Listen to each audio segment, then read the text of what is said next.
Tayyor go'shtni olamiz, mapga qo'yamiz va endi eng asosiy joyi, degustatsiya joyi qarindoshlar. Mantiqasqonda parda go'sht pishiramiz qarindoshlar. Go'shtlarni terib chiqamiz. Bay. Qo'rilmasa bo'ldi, diyetiski bo'lib ketaveradi. Shunaqa dieta qilganimdan mana shunaqa katta bo'lib ketganman qarindoshlar. Diyetiski go'shtlarni pishishga jo'natamiz. Ana endi kutish qoldi xolos. Parda pishgan diyetiski go'shtimiz tayyor bo'ldi qarindoshlar. Buni chiroyli bo'lib pishganini qarasanglar-chi. Tayyor go'shtni olamiz, mapga qo'yamiz va endi eng asosiy joyi, degustatsiya joyi qarindoshlar. Ko'rinishidan ham voy pishmagan bo'lsa kerak deb o'ylagan bo'lsanglar adashasizlar. Zo'r pishibdi. Marinovkasi bilan shunaqa zo'r ketyapti. Parda pishgan go'sht bunaqa mazali pishadi deb hech ham o'ylamagandim. Rosa mazali chiqibdi. Ikkinchisi.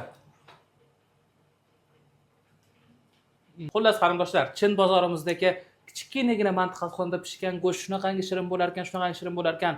Обязательно uyda shunaqa go'sht tayyorlab ko'ringlar qarindoshlar. Qarindoshlar, aynan mana shu Chin bozor do'konimizdagi shiringina bo'lgan mantiqasqonchamizni narxi atigi 210 ming so'm va albatta bu mahsulotni siz butun O'zbekiston bo'ylab aynan mana shu telefon raqam orqali buyurtma bersangiz butun O'zbekiston bo'ylab yetkazib beramiz yoki o'zingiz Eski Chinna bozor 7-qator 16-do'konda joylashgan Chin bozor do'konimizga kelib, mantiqasqonimizni shundoq o'zingiz ko'zlaringiz bilan ko'rgan holatda sotib olishingiz mumkin qarindoshim.